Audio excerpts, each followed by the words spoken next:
Hello बच्चों, नमस्कार। मैं इंदु गोस्वामी आपके YouTube चैनल हिंदी वाली मैम पे आपका स्वागत करती हूँ। आज जैसा कि हम लोगों ने कल पढ़ा हुआ था रीढ़ की हड्डी की, जो आपकी जगदीश चंद्र माथुर, जो आप मैंने पढ़ा था आपको उनका जगदीश चंद्र। तो मैंने आपको रीढ़ की हड्डी की पूरा सारांश बता दिया था। रीढ़ की हड्डी का सारांश क्या है, कैसे है, तो मैंने सारा चीज उसको बता दिया था आपको।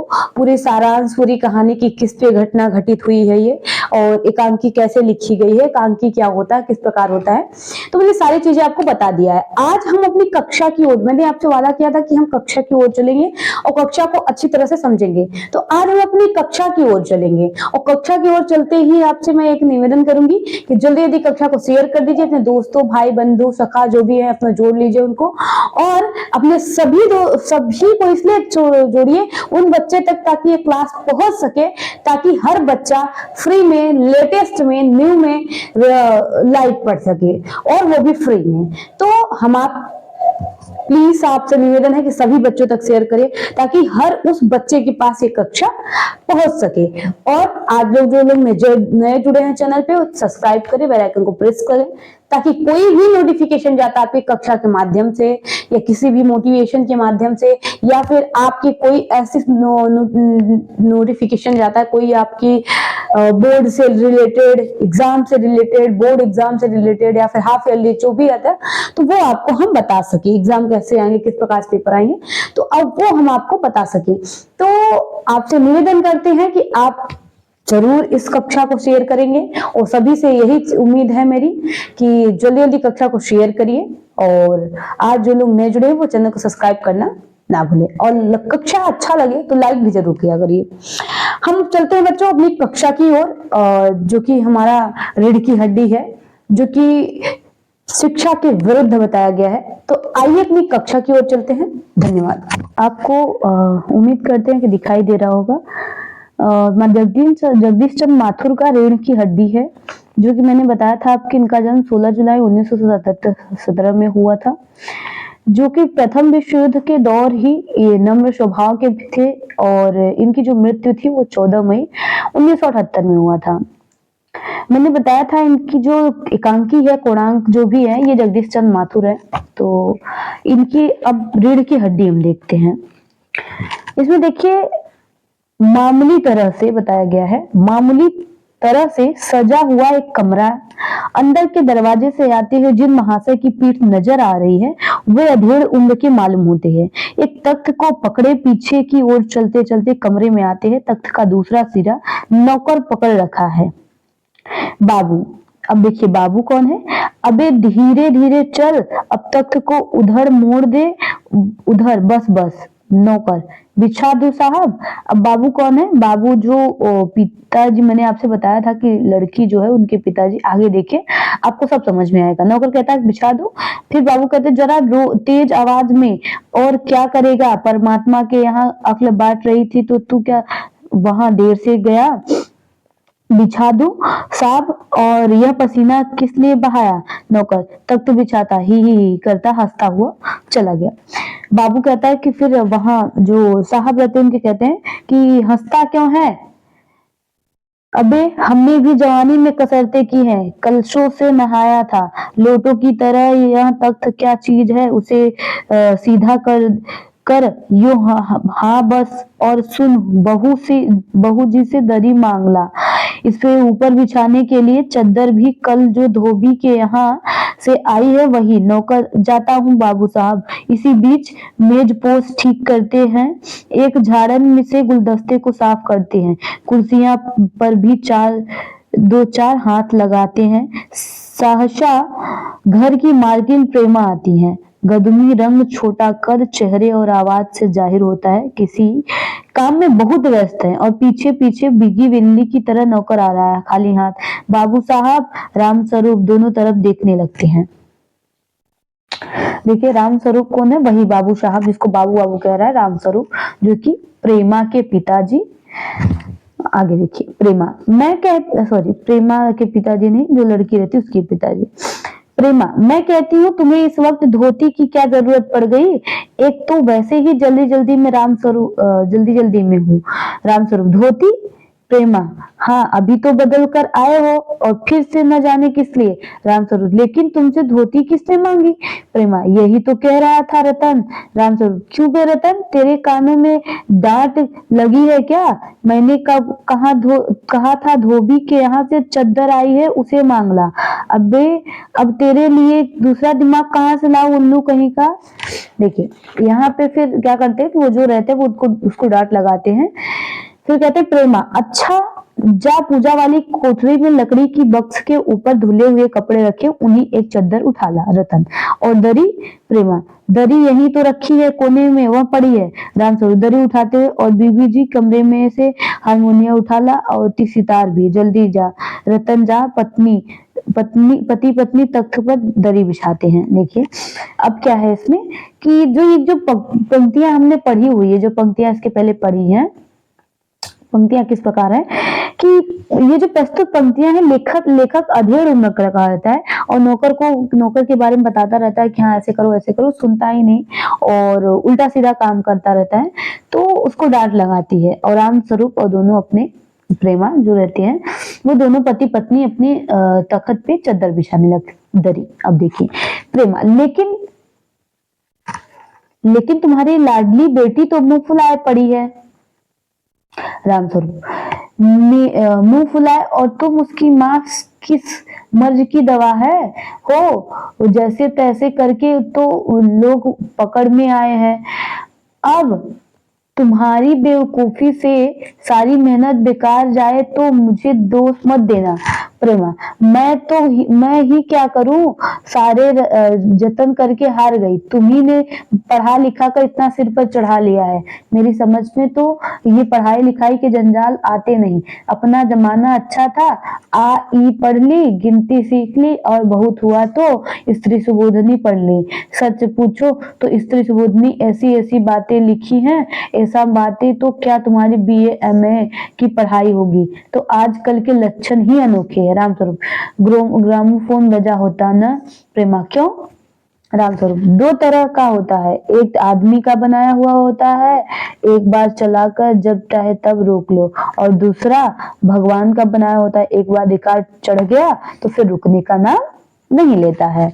अब देखिए ये जो उनकी पत्नी थी वो भी शिक्षा के काफी विरुद्ध थे, लेकिन रामस्वरूप इस चीज से नहीं कतरा रहा था, उसने पढ़ा के गलती किया। लेकिन हाँ अब समाज की इतनी गंदी माहौल थी जिसकी वजह से रामस्वरूप भी थक हार गया था बेचारा। अब देखिए फिर क्या होता है कि यहाँ पे फिर वही बात होती है कि प्रेमा कहती हटो भी, तुम्हें ठठोली सूझती रहती है।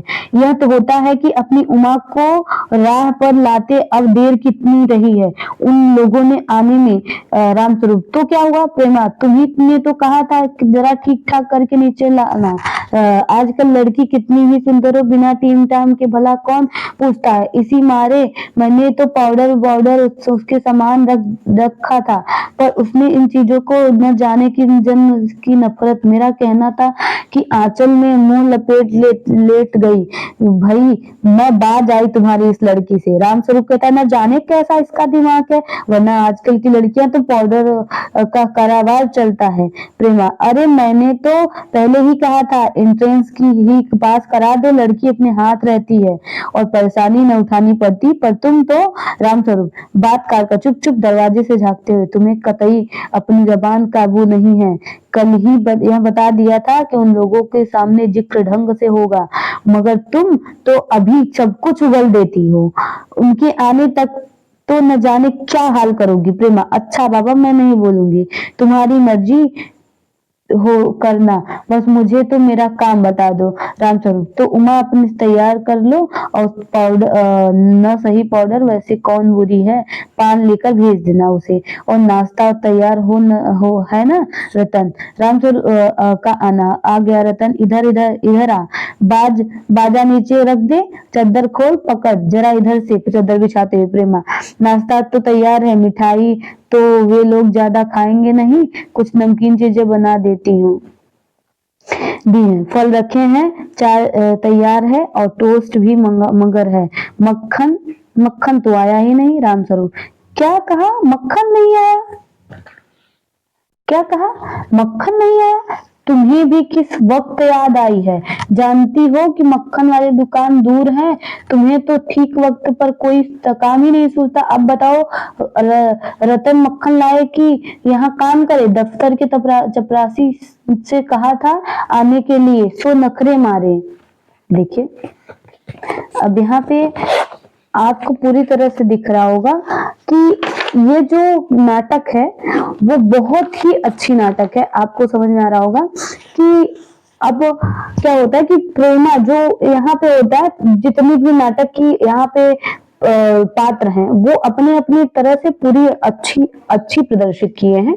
और जगदीश तन्मात्र की सबसे बड़ी बात ये कही कि इसमें जो आपकी कहानी है वो कहानी इस तरह से है कि उनकी बातें बहुत ही इसमें पिरोया गया है, बातों को बताया गया है कि किस तरह से सोचिए एक शिक्षा को छुपाने के लिए क्या क्या करना पड़ रहा है।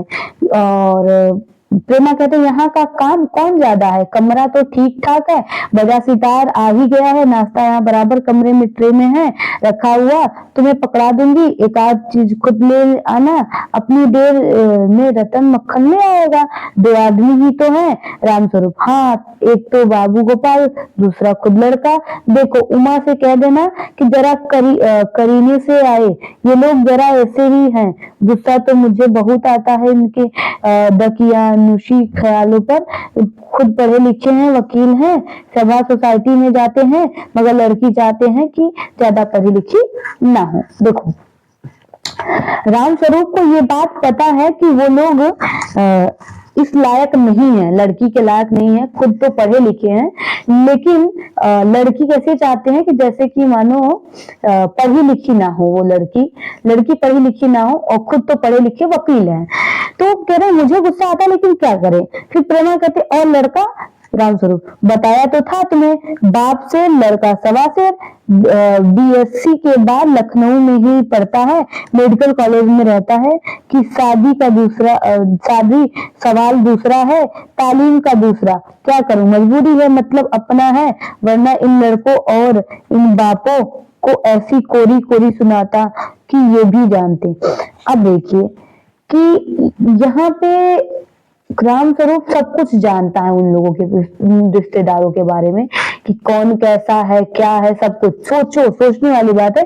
फिर भी ना जाने कौन सी ऐसी थी कि उसको सजने जमने का शौक भी नहीं था, फिर भी उसको रामस्वरूप उनके पीछे शादी करना चाहते थे लड़की की, जबकि पता था उनको कि ये लोग इस तरह के इंसान हैं। क्योंकि समाज इतनी बुरी थी कि रामस्वरूप अपनी लड़की को पढ़ा के बहुत मतलब कि उसकी पत्नी भी कोसती रही और उसके पछतावा भी होता रहा। आगे देखिए रतन जो है तो अब तक दरवाजा के पास चुपचाप खड़ा हुआ था। जल्दी जल्दी बाबूजी। रामस्वरूप क्या है? रतन कोई आते हैं। रामस्वरूप दरवाजे से बाहर झांक मुंह अंदर करते हुए, अरे प्रेमा वे आ भी गए। नौकर पर नजर पड़ते ही, अरे तू यहीं खड़ा है बेवकूफ, वे नहीं मक्खन ने सब चौपट कर दिया। अबे उधर से नहीं अंदर के दरवाजे से जा, नौकर अंदर आता है। और तुम जल्दी करो प्रेमा, उमा को समझा देना, थोड़ा सा गा देगी। प्रेमा जल्दी से अंदर की तरफ आती है, उसको धोती जमीन पर रखे हुए से अटक जाती है। प्रेमा ओह यह बाजा वह नीचे ही रख गया कमबख्त। रामस्वरूप तुम जाओ मैं रख देता हूँ जल्दी। प्रेमा जाती है, बाबू रामस्वरूप बाजा उठाकर रखते हैं कि वहां पर दस्तक मतलब होता है किसी का आने का आवाज या फिर आने का आभास। तो दस्तक कोई देता है, दस्तक जैसे ही आती है, दस्तक जैसे ही पड़ती है फिर क्या होता है? रामस्वरूप हाँ आइए हाँ।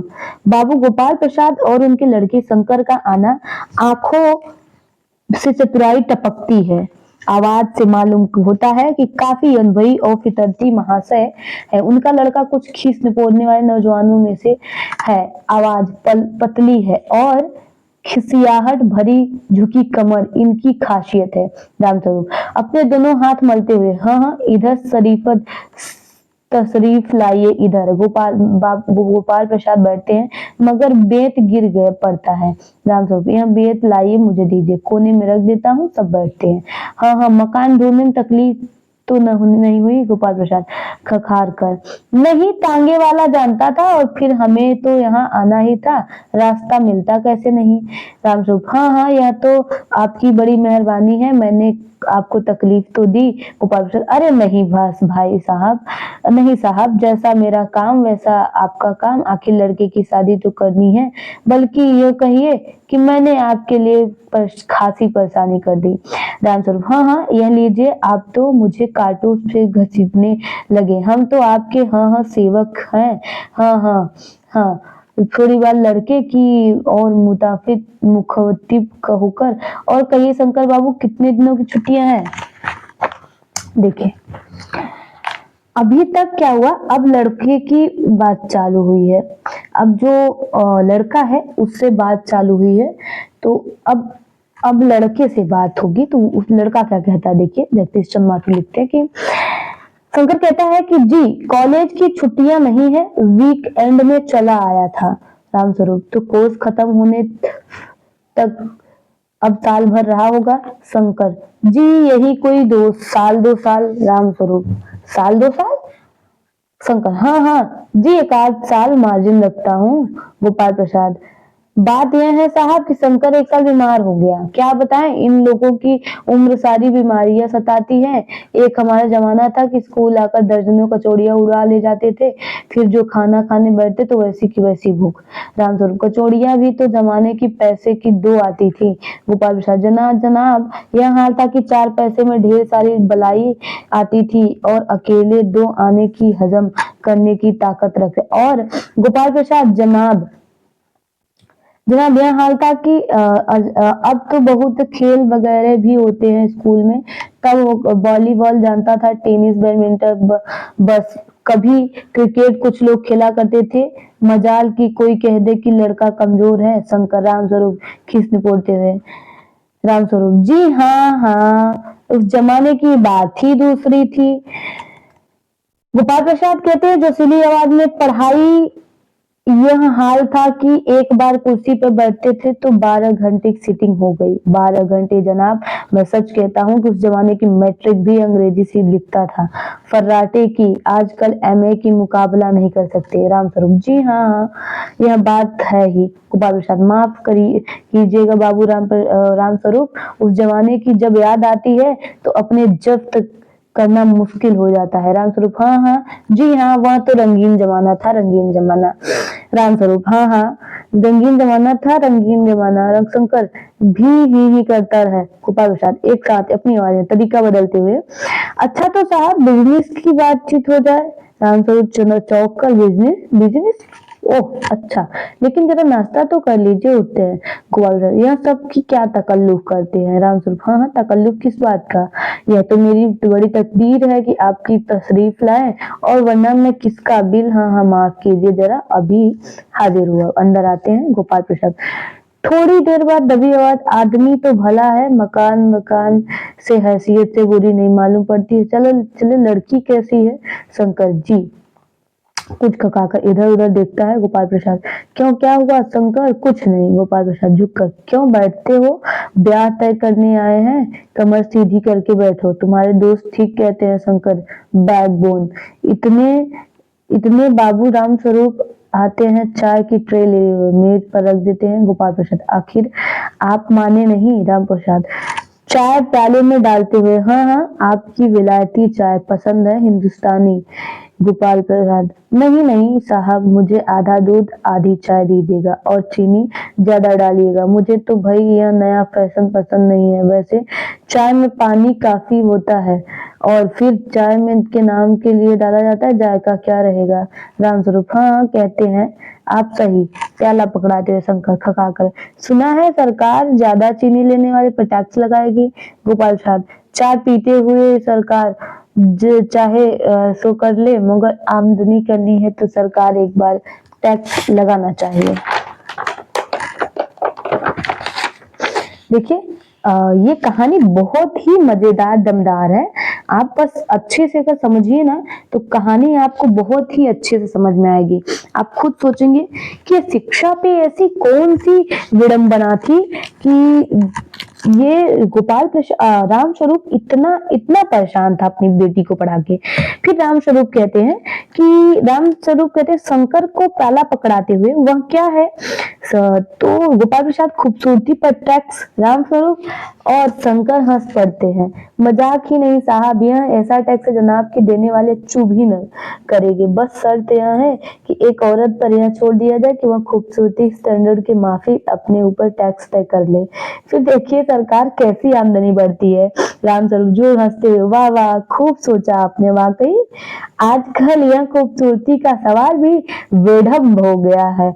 हम लोग के जमाने में तो यह कभी उठता भी न था। तस्तरी गोपाल प्रसाद की तरफ बढ़ाते, लीजिए गोपाल प्रसाद वो समोसा उठाते हुए, कभी नहीं साहब, कभी नहीं। रामस्वरूप शंकर की तरफ मुताफिक होकर, आपका क्या ख्याल है शंकर बाबू? शंकर, किस मामले में? रामस्वरूप, यही कि शादी तय करने में खूबसूरती का हिस्सा कितना होना चाहिए। गोपाल प्रसाद, बीच में ही यह बात दूसरी है बाबू रामस्वरूप, मैंने पहले ही कहा था लड़की का खूबसूरत होना निहायत जरूरी है। न जरूरी है, कैसा भी हो, चाहे पाउडर वगैरह लगाए, चाहे वैसे ही बात है कि आप मान भी जाएं, मगर घर की औरतें तो राजी नहीं होती। आपकी लड़की तो ठीक है,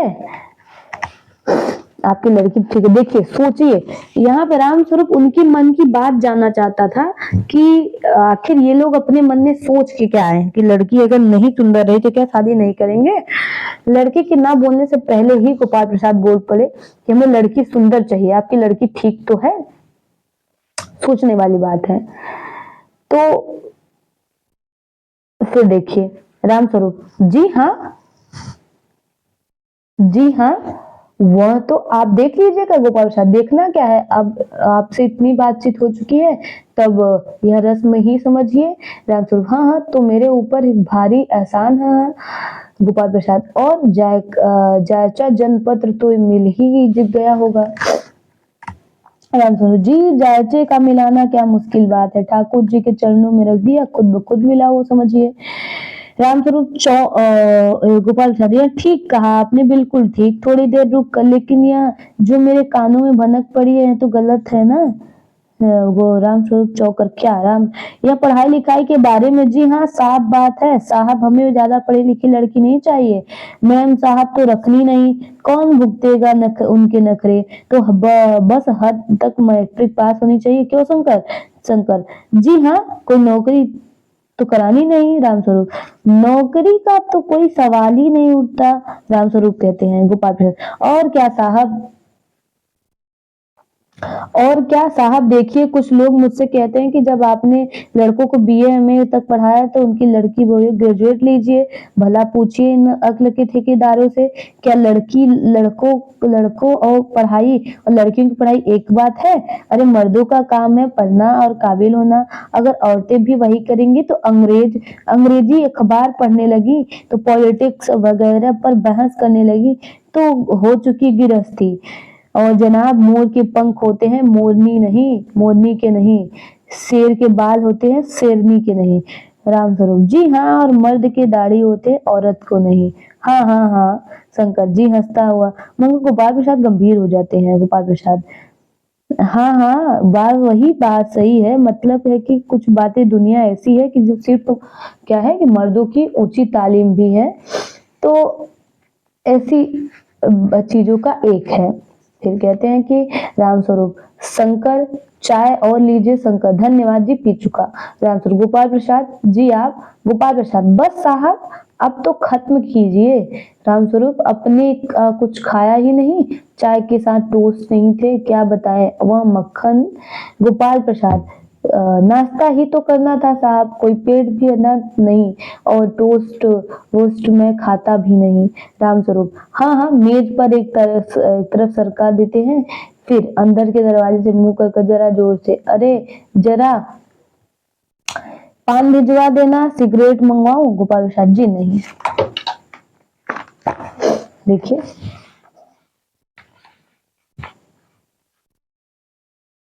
अभी तक जो पढ़ा उसका सारांश देखिए, अब एक शब्दों में सारांश देखिएगा कहते हैं कि लेखक बताता है कि उनके लड़के वालों को, जो जब लड़के वाले थे वो इस तरह से बात कर रहे थे कि मानो कि आज के समाज के मुताबिक उस समय जो समाज था, बताया क्या, बहुत ही घटिया माना गया। अब घटिया इसलिए माना गया कि सोचने वाली बात है कि आप बताइए कि किसी की लड़की को देखने जाइए और ऐसे ही बोलिए कि मुझे मतलब लड़की अच्छी चाहिए, ये है आपकी लड़की अच्छी तो है, मुझे कौन सी लड़की को नौकरी कराना है, और लड़के लड़की में इतना फर्क है कि मुझे लड़की लड़की देखो चाहिए कैसे उनको, वो चाहिए लड़की कि जो बोल ना सके, वो बांध सके, एक पशु चाहिए उनको। पशु चाहिए कैसी, जो कि बोल ना सके, डांट ना सके, लड़ ना सके, गलत पे बोल ना सके, ऐसी लड़की चाहिए। आगे देखिए,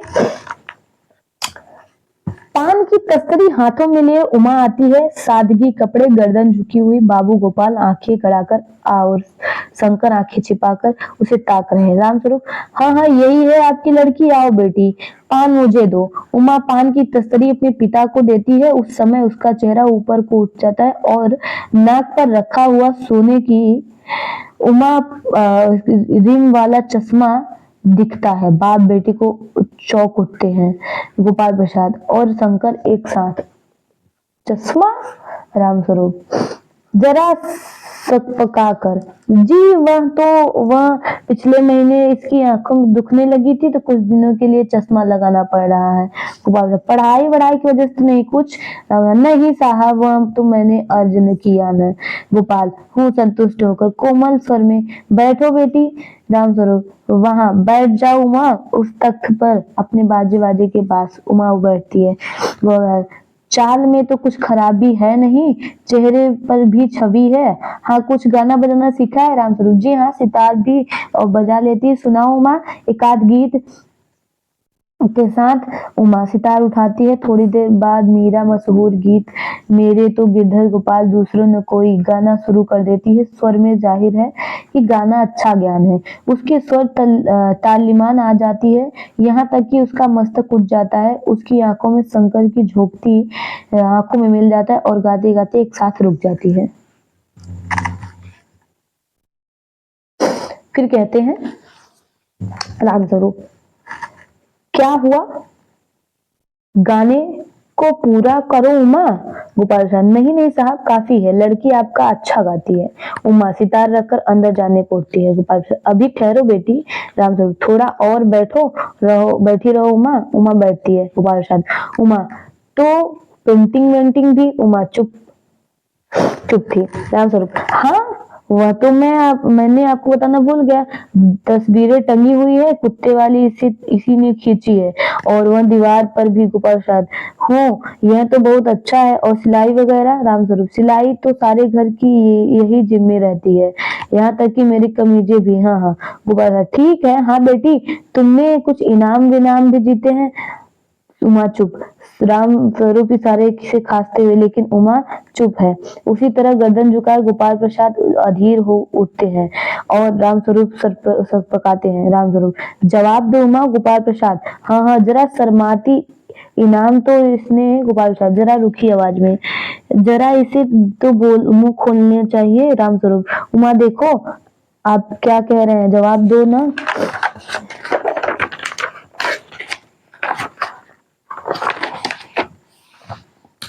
देखिए, कहते हैं हल्की लेकिन मजबूत आवाज में, क्या जवाब दूं बाबूजी? जब कुर्सी मेज बिकती है तब दुकानदार मेज से कुछ नहीं कहता पूछता, सिर्फ खरीदता है, दिखला देता है, पसंद आ गई तो अच्छा, वरना राम स्वरूप चौक खड़े होते हैं। उमा उमा उमा अब मुझे कह लेने दीजिए बाबूजी, ये जो महाशय खरीदार बनकर आए हैं ना, इनसे जरा पूछे लड़कियों के दिल नहीं होता क्या, इनकी चोट लगती है क्या, बेबस भेड़ बकरियां की कसाई अच्छी तरह से देखभाल। गोपाल प्रसाद, ताव में आकर, बाबू राम स्वरूप अपनी इज्जत उतारने के लिए मुझे बुलाया था? उमा तेज आवाज में, जी हाँ, और हमारी बेइज्जती नहीं होती जो आप इतनी देर से नाप तोल कर रहे हैं? जरा अपने इन साहबजादे से पूछिए पिछली फरवरी में लड़कियों के हॉस्टल में इर्द गिर्द क्यों घूम रहे थे और वहां से कैसे भगाए गए थे। शंकर, बाबूजी चलिए। गोपाल साहब, लड़कियों के हॉस्टल में क्या तुम कॉलेज में पढ़ी हो? रामस्वरूप चुप। उमा, जी हाँ, कॉलेज में पढ़ी हो। मैं बीए पास किया है। मैंने बीए पास किया है। पास कोई पाप नहीं किया है, कोई चोरी नहीं की है।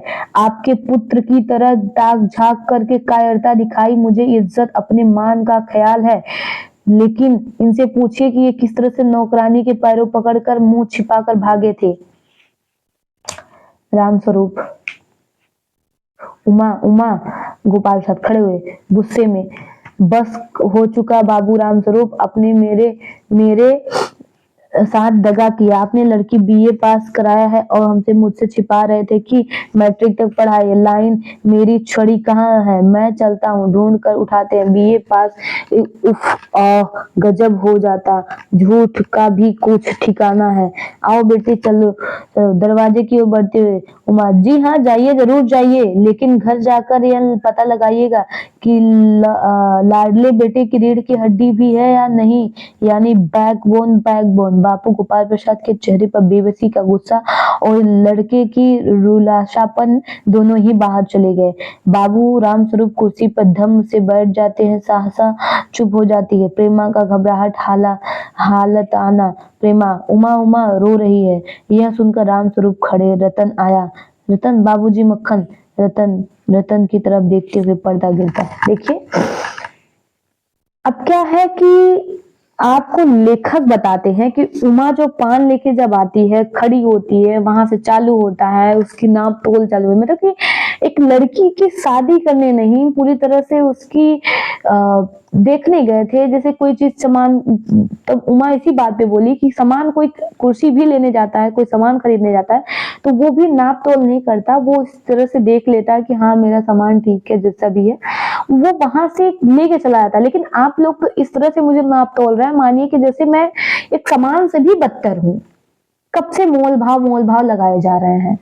तो हो सकता है, उम्मीद करते हैं आपको सारांश समझ में आएगा। सारांश पहले ही मैंने बता दिया है। इस कहानी से ये माध्यम पड़ता है कि शिक्षा प्राप्त करना कोई पाप नहीं है। शिक्षा हमें लड़ना सिखाता है, गलत चीजों पे अच्छा बोलना सिखाता है। बस इस कहानी के माध्यम से, कांकी के माध्यम से जगदीश चंद्र माथुर ने एक ही बात कहना सिखाया है, बताया, हम लोगों को संदेश दिया है कि शिक्षा जो है वो हमें गलत चीज को सही बताते लड़ने के लिए हमें प्राप्त करना चाहिए। शिक्षा केवल नौकरी के लिए नहीं, गलत पे बोलना चाहिए, बोलने के लिए शिक्षा प्राप्त करें, तर्क करें, बहस ना करें। मतलब बहुत सी चीजें में शिक्षा की जरूरत है। उम्मीद करते हैं आपको कक्षा समझ में आई होगी। अगर समझ में आई होगी तो चैनल को सब्सक्राइब, बेल आइकन प्रेस जरूर करिएगा, ताकि ये कक्षा आप सभी तक भी शेयर कर दीजिए। हमेशा आपकी कक्षा आती रहेगी। धन्यवाद। चैनल पे प्यार बनाए रखिए।